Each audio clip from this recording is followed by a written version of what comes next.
আসসালামু আলাইকুম গাইজ, আশা করি সবাই ভালো আছো। আমরা আজকে আবার ফাইন্যান্সিয়াল অ্যাকাউন্টিংয়ের আর একটা ক্লাসে চলে আসছি। আমরা যে চ্যাপ্টারটা নিয়ে আলোচনা করতেছিলাম সেটা হলো অ্যাকাউন্টিং ফর লিজ। সো আমরা আজকে এটার 8 নম্বর লেকচারে চলে আসছি। চলো দেখো ম্যাটটা কীভাবে হয়েছে। এখানে বলা হয়েছে on January 1, 2009 Bashundhara paper company sign a 10-year non cancellable lease agreement to lease a strong building from Saber storage company. অর্থাৎ এরপরে বলছে, আচ্ছা এখানে আমাদের বলছে অন জানুয়ারি 1, 2009 সালে বসুন্ধরা পেপার কোম্পানি সাইনের 10-year নন ক্যান্সেলেবল লিজ। নন ক্যান্সেলেবল মানে কি? নন ক্যান্সেলেবল মানে হচ্ছে অবাতিলযোগ্য মানে যেটা বাতিল করা যাবে না। তার মানে যেটা বাতিল করা যাবে না সেটা কী ধরনের লিজ, কোন লিজের বৈশিষ্ট্য এটা? সেটা হলো ক্যাপিটাল লিজের বৈশিষ্ট্য। আমরা জানি যে লিজ হলো দুই ধরনের, একটা হলো ক্যাপিটাল লিজ আর একটা হলো অপারেটিং লিজ। সো ক্যাপিটাল লিজকে বাতিল করা যায় না। ক্লিয়ার? এরপরে দেখো, এরপরে হচ্ছে তোমার strong agreement, non cancellable lease agreement to lease a strong building from Saber strong company. কার কাছ থেকে লিজ নিছে? সাবার স্টোরেজ কোম্পানি থেকে। তাহলে এখানে কি লিজ নিছে? বিল্ডিং লিজ নিছে। কে লিজ নিছে? বসুন্ধরা পেপার কোম্পানি লিজ নিছে। আমরা বলছিলাম প্রমের পরে যে থাকবে সে হলো ইজারা দাতা বা লেজর। প্রমের পরে যে থাকবে সে কে? ইজারা দাতা বা লেজর। আর প্রমের আগে যে থাকবে সে হলো ইজারা গ্রহীতা বা লিজি। তার মানে বসুন্ধরা পেপার কোম্পানি হচ্ছে লিজি আর সাবার স্টোরেজ কোম্পানি হলো লেজর। তাহলে বসুন্ধরা পেপার কোম্পানি কি নিছে? ভাড়া নিছে একটা বিল্ডিং ভাড়া নিছে। কার থেকে? সাবার স্টোরেজ কোম্পানি থেকে। ক্লিয়ার? এরপরে বলছে the following information pertains to this lease agreement. তারপরে যে ইনফরমেশানগুলো আছে সেখানে দেখো, 1 নম্বরে the agreement requires equal rental payments of টাকা 72,000 বিগিনিং অন জানুয়ারি 1, 2009। তাহলে এখানে ওরা রেন্টাল পেমেন্ট কত করে, বার্ষিক ভাড়া কত করে, ইকুয়াল 72,000 টাকা করে। রেন্টাল পেমেন্ট মানে কি?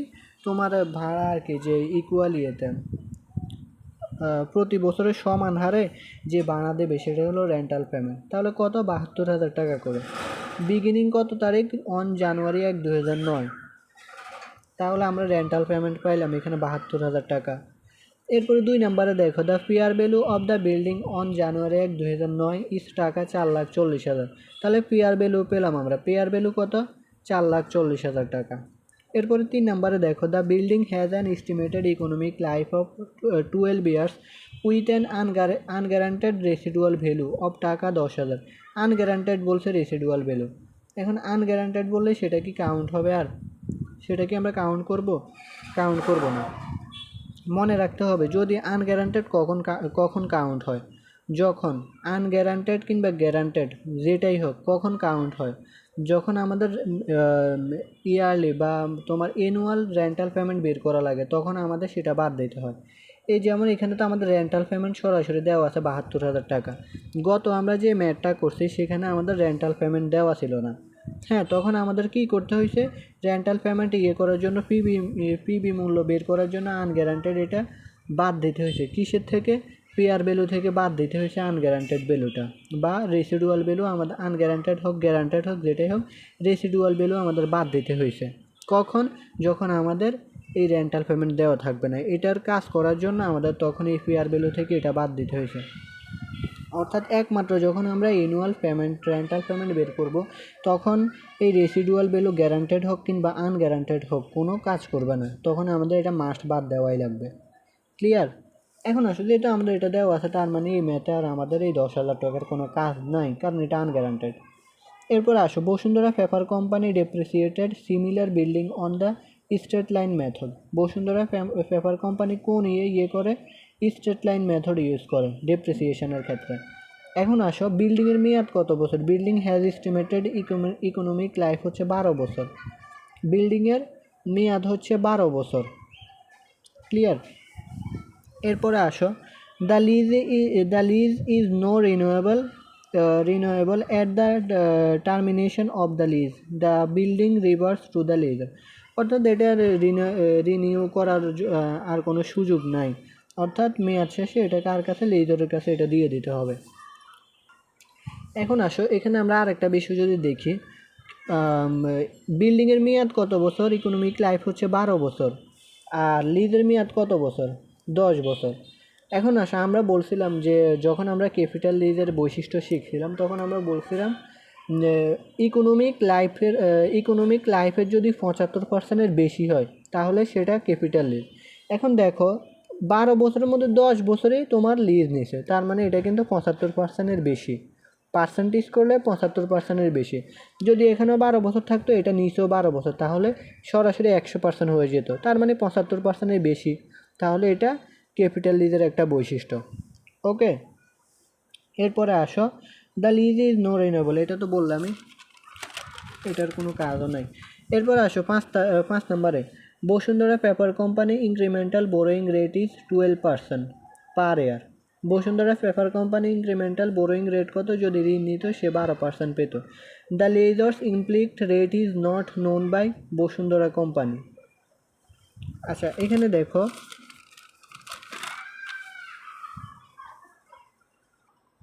এখানে আমাদের বলছে যে the lessor's implicit rate is not known, লেজারেরটা কি জানা নাই বাই বসুন্ধরা পেপার কোম্পানি। তার মানে যদি জানা না থাকে তাহলে আমাদের যে একটা দেওয়া আছে রেট, ওইটা দিয়ে আমাদের ম্যাথ করা লাগবে। তাহলে কত পার্সেন্ট, 12%। এরপরে আসো 6 নম্বরে, the yearly rental payment includes টাকা হলো 2470.51 টাকা of executory cost related to taxes on the property taxes on the property।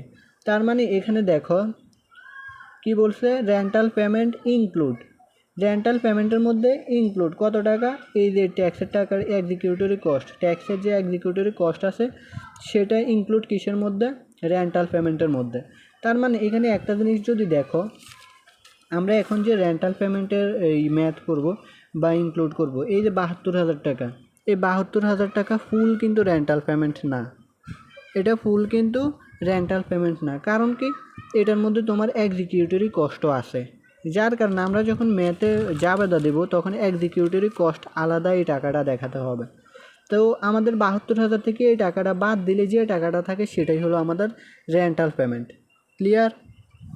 এখন আসো রিকোয়ারমেন্টটা আমাদের বলছে যে prepare the journal entries on the lessee's book of reflect the signing of the lease agreement and to record the payments and expenses related to the lease for the years 2009 and 2010 Bashundhara's paper corporate year end is December 31।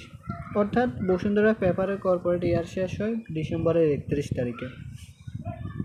এখন আমাদের বলছে এখানে journal entry দিতে, কি বলছে, journal entry দিতে on the লিজেস books, কার বইতে, লিজেস books, লিজের বুকে আমাদের জার্নাল এন্ট্রি দিতে বলছে এখানে। এরপরে যে এক্সপেন্স রিলেটেড, অর্থাৎ ওই যে আমাদের এখানে এক্সিকিউটিভ কস্ট আছে, এগুলো আমাদের দেখাতে হবে আর কি, এটাই বলছে। তাহলে চলো এখানে লিজি বুক কে, লিজি হচ্ছে বসুন্ধরা পেপার কোম্পানি। তাহলে আমরা বসুন্ধরা পেপার কোম্পানি বইতে এখন আমাদের জার্নাল দেখাতে হবে বা ইজারা গ্রহীতার বইটা।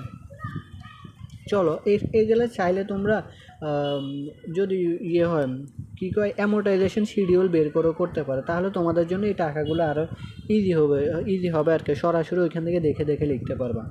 ওকে, আর এমনি সরাসরি করলেও সমস্যা নাই যদি টাইম বাঁচাতে চাও, কারণ আমাদের তো এই ম্যাথে বলে নাই যে অ্যামোর্টাইজেশন শিডিউল তৈরি করতে, যদি বলতো তাহলে আমরা মাস্ট বের করতাম, যেহেতু বলে নাই আমরা না করলেও সমস্যা নেই, সরাসরি ম্যাথে করলেও সমস্যা নেই। হ্যাঁ, তাহলে দেখো বসুন্ধরা পেপার কোম্পানি লিজে, এরপরে journal entry, date, accounts title, reference, debit টাকা, ক্রেডিট টাকা।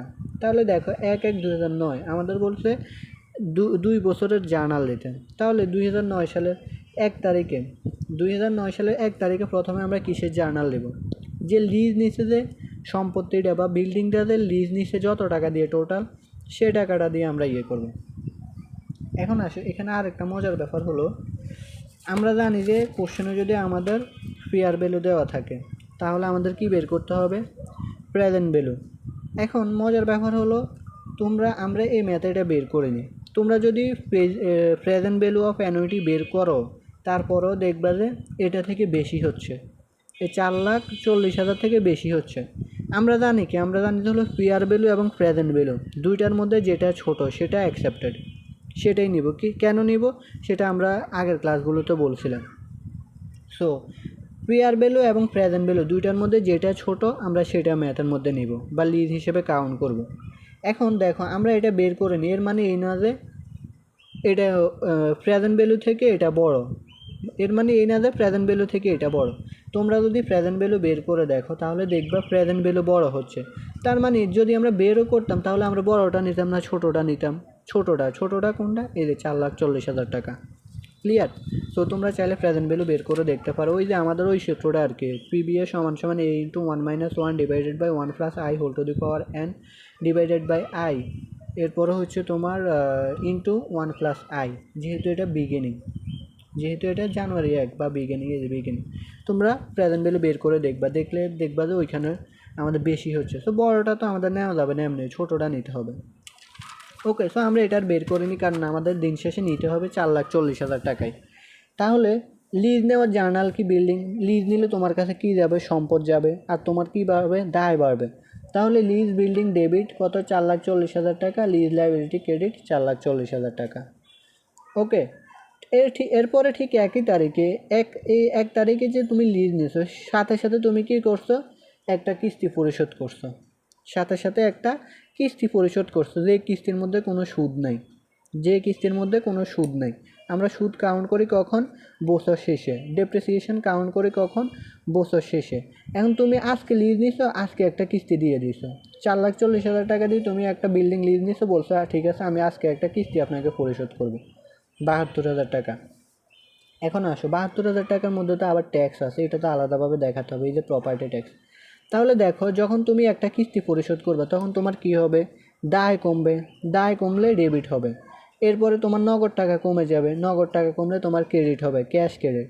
এরপরে প্রপার্টি ট্যাক্স, এই যে তোমার আছে কিস্তির মধ্যে যে তোমার প্রপার্টি ট্যাক্স আছে, বলছে 2,470.51 টাকা। তাহলে প্রপার্টি ট্যাক্স ডেবিট 2,470.51 টাকা। তাহলে টোটাল তোমার থেকে কত টাকা যাচ্ছে, তো টোটাল তোমার কাছ থেকে 72,000 টাকা যাচ্ছে। তুমি লেজরে টোটাল 72,000 টাকা পরিশোধ করতেছে, এর মধ্যে তোমার দায় কমতেছে বা কিস্তি দিচ্ছে হচ্ছে তোমার 69,529.49 টাকা, আর এর মধ্যে আবার প্রপার্টি ট্যাক্স আছে 2,470.51 টাকা। টোটাল হচ্ছে 72,000 টাকা তুমি লেজরকে দিচ্ছ। ক্লিয়ার? তাহলে এগুলো তো আমরা আগেও করছি অলরেডি, তোমরা এগুলো জানোই। Lease liability debit, cash credit আর প্রপার্টি ট্যাক্স ডেবিট এখানে হবে। অর্থাৎ তুমি জাস্ট আলাদা করে দেখাবা, কারণ এটা যেহেতু বলছে 72,000 টাকার মধ্যে প্রপার্টি ট্যাক্স ইনক্লুডেড, তো তুমি এটা আলাদা করে দেখাও, এটা হচ্ছে প্রপার্টি ট্যাক্স, এটা হচ্ছে তোমার লিজ লাইবিলিটি কমছে, এরপরে ক্যাশ ক্রেডিট 72,000 টাকা। ওকে, এরপরে আসো এখন ইন্টারেস্ট। এখন আমাদের বছর শেষে কী নির্ধারণ করতে হবে, ইন্টারেস্ট নির্ধারণ করতে হবে 31/12/2009 তারিখে। তাহলে আমাদের ইন্টারেস্টের জার্নাল কি, interest expense debit, interest payable credit. বছর শেষে এখন আমরা ইন্টারেস্ট ধার্য করব, interest expense debit, interest payable credit. কত টাকা, 44,456 টাকা, 44,456। এখন সেটা কীভাবে নির্ধারণ করতে হবে, দেখো এগুলো একদম ইজি। তোমার টোটাল দায় হচ্ছে 4,40,000 টাকা, এর মধ্যে তুমি একটা কিস্তি পরিশোধ করছো কত টাকা, 69,529.49 টাকা। মনে রাখতে হবে এই প্রপার্টি ট্যাক্স কিন্তু আসবে না, এটা কিন্তু বাদ দেওয়া যাবে না। তুমি যে মেইন টাকাটা তোমার কিস্তি পরিশোধ করতেছো সেটাই হচ্ছে তোমার এখানে আসবে, প্রপার্টি ট্যাক্স এখানে আসবে না। তাহলে 4,40,000 থেকে তুমি যে একটা কিস্তি পরিশোধ করছো 69,529 টাকা, এটা বাদ দাও। বাদ দিয়ে তারপরে তোমার কত পার্সেন্ট করতে হবে, 12%। আমাদের এখানে বলে দিয়েছে ইনক্রিমেন্টাল রেট হচ্ছে 12%, একটাই দেওয়া আছে। তাহলে এটার উপর 12% করবে, 4,40,000 মাইনাস প্রথম কিস্তি পরিশোধ, এরপরে এটার উপর 12% করলে আসবে 44,456 টাকা। ওকে, তাহলে আমরা এখন সুদ ধার্য করছি বছর শেষে। এরপরে আমাদের ডেপ্রিসিয়েশন নির্ধারণ করতে হবে 31/12/2009 সালে। তাহলে ডেপ্রিসিয়েশন এক্সপেন্স ডেবিট আর অ্যাকুমুলেটেড ডেপ্রিসিয়েশন ক্রেডিট। এটার কি জার্নাল কি, আমাদের জার্নাল সবসময় একটাই হবে। এখন হিসাব কীভাবে হবে, আমাদের এই সূত্র হচ্ছে cost minus salvage value divided by life time. তাহলে কস্ট কত, কস্ট হচ্ছে আমাদের টোটাল 4,40,000 টাকা। হ্যাঁ, লিজ নিছি 4,40,000 টাকা দিয়ে। এখন এটা থেকে আমাদের কি মাইনাস করতে হবে বলো, স্যালভেজ ভ্যালু। এখন এই ম্যাথ থেকে আমাদের স্যালভেজ ভ্যালু মাইনাস করতে হবে নাকি হবে না বলো? এই ম্যাথে আমাদের স্যালভেজ ভ্যালু মাইনাস হবে না, কারণ কি বলছে যে আনগ্যারান্টেড হলে এটা আর মাইনাস হবে না, তার মানে salvage value 0 divided by life time কত, লিজের লাইফ টাইম হচ্ছে 10 বছর। তাহলে তুমি 4,40,000কে 10 দিয়ে ভাগ দাও, তাহলে আসবে 44,000 টাকা। এই যে 44,000 টাকা তোমরা পরীক্ষার সময় নিচে দেখাই দেবে, বুঝছো? নিচে দেখাই দেবে 4,40,000 মাইনাস 0 ডিভাইডেড বাই 10, তাহলে 44,000 টাকা দেখাই দিবে এগুলো। তাহলে এখন আসো, আমরা সুদ ধার্য করছি না, এখন আমাদের পরবর্তী বছর 2010 সালে এখন আমাদের যে সুদ টুদ হয়েছে এগুলো কিস্তি পরিশোধ করা লাগবে, যে সুদ ধার্য হয়েছে সেগুলো পরিশোধ করা লাগবে। তাহলে এখন আমরা কি করব, সুদ সহ কিস্তি পরিশোধ করব। সুদ কত, এই যে 44,456 টাকা সুদ সহ এখন আমরা কিস্তি পরিশোধ করব। তাহলে 1/1/2010 2009 পর্যন্ত শেষ। এখন আমরা যে সুদ ধার্য করছি, এখন আমরা আবার যে কিস্তি পরিশোধ করব সেটা সুদ সহ পরিশোধ করতে হবে। তাহলে lease liability debit, interest payable debit, এরপরে property tax debit, cash credit. হ্যাঁ দেখো, আমাদের যখন আমরা পরবর্তী কিস্তি পরিশোধ করতেছি সেটার মধ্যে আমাদের কত আছে সেটা দেখতে হবে, ইন্টারেস্ট কত আছে। আমরা পরবর্তী যে 72,000 টাকা পরিশোধ করতেছি, ভালোভাবে বোঝার ট্রাই করো। আমরা 72,000 টাকা প্রত্যেক কিস্তিতে পরিশোধ করতে হবে, প্রতি কিস্তিতে পরিশোধ করতে হবে। প্রথম যে কিস্তি দিছি এটার মধ্যে কোনো সুদ নাই, যার কারণে এটা প্রপার্টি ট্যাক্স আছে, এটা আমরা দেখাইছি। পরবর্তী যে কিস্তি আছে এটার মধ্যে আমরা সুদ ধার্য করছি, তাহলে এখন সুদ সহ পরিশোধ করতে হবে। তাহলে এই 72,000 যে আমরা পরিশোধ করতেছি এটার মধ্যে প্রপার্টি ট্যাক্স আছে, এটার মধ্যে সুদ আছে, এরপরে আমাদের দুইটা বাদ দেওয়ার পরে যেটা আছে সেটাই হচ্ছে আসল টাকা, এটা হচ্ছে আমাদের কিস্তির টাকা। কিন্তু আমাদের কাছ থেকে টোটাল যাচ্ছে হলো 72,000 টাকা। তাহলে এখানে হিসাব দেখো, 72,000 প্রথমে এটা থেকে তুমি ট্যাক্স বাদ দাও, তাহলে কত, 2,470.51 টাকা। হ্যাঁ, বাদ দিবা। এরপর হচ্ছে তুমি এটা থেকে কি বাদ দিবা, এই যে 44,456 টাকা, এটা হচ্ছে ইন্টারেস্ট পেয়েবল, দায় কমবে। এই যে এখানে দায় বৃদ্ধি পেয়েছে, এখন সেখানে দায় কমবে, অর্থাৎ যা দায় যখন ডেবিট হবে তখন দায় কমবে। তাহলে 44,556 টাকা। আর তাহলে এখন এই 72,000 থেকে তুমি এই দুইটা বাদ দাও, বাদ দিলে কত থাকে, 25,073.83 টাকা। এটাই হলো লিজ লাইবিলিটি বা আমাদের দায় কমছে। কি বলছি বুঝছো? এটাই হচ্ছে আমাদের দায় কমছে এখন। এই হলো কাহিনী। তার মানে দেখো, তুমি যে 72,000 টাকা পরিশোধ করতেছো এর মধ্যে তোমার প্রপার্টি ট্যাক্স আছে, সুদ আছে, এখন সেই সুদ পরিশোধ করছো। আর তোমার আসল লিস্টটা হলে তোমার দায় কত কমতেছে, 25,073 টাকা। কল্পনা করা যায় একটা যদি নিয়ে এত সুদ দেওয়া লাগে। এরপর আসো, তাহলে আমরা এখন সুদ সহ কিস্তি পরিশোধ করছি। সুদ সহ কিস্তি পরিশোধ, এই সুদ পরিশোধ মানে আমাদের দায় কমছে সেজন্য ডেবিট। লিজ লাইবিলিটি মানে আমাদের দায় কমছে, ডেবিট। এরপরে প্রপার্টি ট্যাক্স দিছি এটার মধ্যে ছিল, এরপরে আমাদের কাছ থেকে নগদ চলে গেছে 72,000 টাকা, সব মিলে। ক্লিয়ার? এরপরে আসো এখন, তাহলে এটা আমাদের গেলে। এখন আবার আমাদের তাহলে 1/1/2010 সালের শেষ, এখন আমাদের আবার বছর শেষে সুদ ধার্য করতে হবে। এখন আবার বছর শেষে সুদ ধার্য করতে হবে, ডেপ্রিসিয়েশন ধার্য করতে হবে। তাহলে আসো, তাহলে 31/12/2010 interest expense debit, interest payable credit. এখন আসো, এখন আমাদের কত হবে, টোটাল আমাদের দায় হচ্ছে 4,40,000 টাকা। এটা থেকে কি বাদ দিবা, এই যে প্রথম কিস্তি বাদ দিবা, প্রপার্টি ট্যাক্স ম্যাক্স আসবে না, 69,529, এটা বাদ দেবা। বাদ দেওয়ার পরে আমরা আবার 2010 সালে যে আরেকটা কিস্তি পরিশোধ করছি এটা বাদ দেবা, কত, 25,073 টাকা, এটা বাদ দেবা। মনে রাখতে হবে এখানে সুদ, প্রপার্টি ট্যাক্স এগুলো আসবে না, মেইন যে টাকাটা আছে সেটা বাদ দিতে হবে টোটাল টাকা থেকে। তাহলে 25,073 টাকা বাদ দিছে। দেখো, 4,40,000 মাইনাস প্রথম কিস্তি মাইনাস দ্বিতীয় কিস্তিতে আমাদের এটা পরিশোধ করছে, দায় কমছে এটা। এরপরে মাইনাস করার পরে এরপরে বাকি টাকার উপর 12% করবা, তাহলে বাকি টাকার উপর 12% করলে আসে 41,448 টাকা।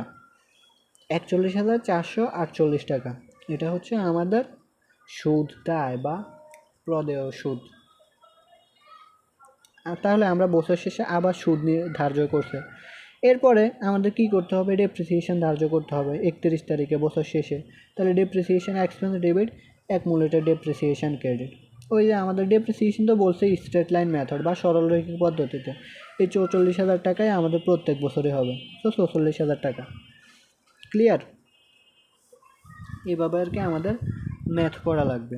এখন আসো তাহলে আমরা দেখো, এখন যদি আমাদের 2011 সালেরও করতে বলতো জার্নাল, 2009 করলাম, 2010 করলাম, যদি 2011 সাল বলতো তখন আমরা কী করতাম তখন আমরা আবার করতাম কি, এই সুদ সহ আবার কিস্তি পরিশোধ করতাম। তখন আবার এই 72,000 টাকার মধ্যে কী হইতো, ইন্টারেস্ট তোমার প্রথমে লিজ লাইবিলিটি লিখলাম ডেবিট, এরকমই ঠিক এটাই লিখতে হইতো, শুধু টাকার ক্ষেত্রে চেঞ্জ আসতো। তখন ইন্টারেস্ট পেয়েবল এখানে যেরকম আসছে 44,556, তখন কত আসতো 41,448। এরপরে প্রপার্টি ট্যাক্স কত আসতো, এটাই 2470.51 টাকা। ক্যাশ ক্রেডিট আসতো 72,000 টাকা। সেই 72,000 থেকে এই দুইটা বাদ দেওয়া, বা 41,448, এরপরে 2470 এটা বাদ দিলে যেটা থাকে সেটাই আমাদের লিজ লাইবিলিটি হইতো। এটা কত সালে, 2011 সালে আমরা এইভাবে করতাম। তো 2010 সাল পর্যন্ত আমাদের যেহেতু 2 বছরে বলছে, আমরা 2 বছরের দেখালাম। ক্লিয়ার? এখন আসো মনে রাখবা, এখানে তোমরা আর একটা জার্নাল দিবে। কি জার্নাল বলো তো? মনে মনে বলো, যদি আমাদের সুযোগ মনে মনে বলো, আমি এখনই বলতেছি। একটা মনে মনে ধরো যে এটা আমাদের দিতে হবে বা দেওয়া উচিত। সেটা কি জার্নাল বলো তো? সেটা হচ্ছে আমাদের আয় ব্যয়গুলো বন্ধ করে দেওয়ার জন্য যে জার্নাল, সেটাই আমাদের দিতে হবে। সেটা কিভাবে? ইনকাম স্টেটমেন্টের মাধ্যমে আমাদের সেটা বন্ধ করতে হবে। আয় ব্যয়গুলো কিসের মাধ্যমে আমরা বন্ধ করি? ইনকাম স্টেটমেন্টের মাধ্যমে। তাহলে এখন আসো, ইনকাম স্টেটমেন্টের মাধ্যমে দেখো প্রথম বছরে যে আমরা প্রথম বছরে তাহলে কি কোনটা বন্ধ করতাম বলো তো? এই যে ইন্টারেস্ট এক্সপেন্স আছে, প্রপার্টি ট্যাক্স আছে, এরপরে ডেপ্রিসিয়েশন এক্সপেন্স আছে, এই তিনটা কি আছে, ডেবিটে আছে। ইনকাম স্টেটমেন্টের মাধ্যমে যখন বন্ধ করব তখন সেটা কি হবে, তখন সেগুলো ক্রেডিট হয়ে যাবে। আর বিপরীত নাম হবে ইনকাম স্টেটমেন্ট ডেবিট। বিপরীত নাম হবে ইনকাম স্টেটমেন্ট ডেবিট। তাহলে প্রপার্টি ট্যাক্স হলো 2470 টাকা, ইন্টারেস্ট এক্সপেন্স হলো 44,456 টাকা, ডেপ্রিসিয়েশন এক্সপেন্স হলো 44,000 টাকা। সবগুলো যোগ করে তোমার ইনকাম স্টেটমেন্ট ডেবিট এত টাকা লিখবে। এরপরে আবার 2010 সালে ইন্টারেস্ট এখানে এটা তো দায়, প্রপার্টি ট্যাক্স আছে, ইন্টারেস্ট এক্সপেন্স আছে, ডেপ্রিসিয়েশন এক্সপেন্স আছে। তো সবগুলো তুমি ক্রেডিটে লিখবা, বিপরীত নাম লিখবে ইনকাম স্টেটমেন্ট ডেবিট। এই সবগুলো যোগ করে যেটা আসবে সেটাই হলো ইনকাম স্টেটমেন্ট ডেবিট এত টাকা। কি বলছে বুঝছো?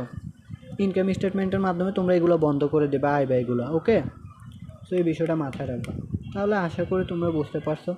এরপরে যদি কেউ কোনোটা না বুঝতে পারো, প্লিজ অবশ্যই কমেন্ট অথবা ইনবক্স করতে হবে সবাই। ধন্যবাদ সবাইকে।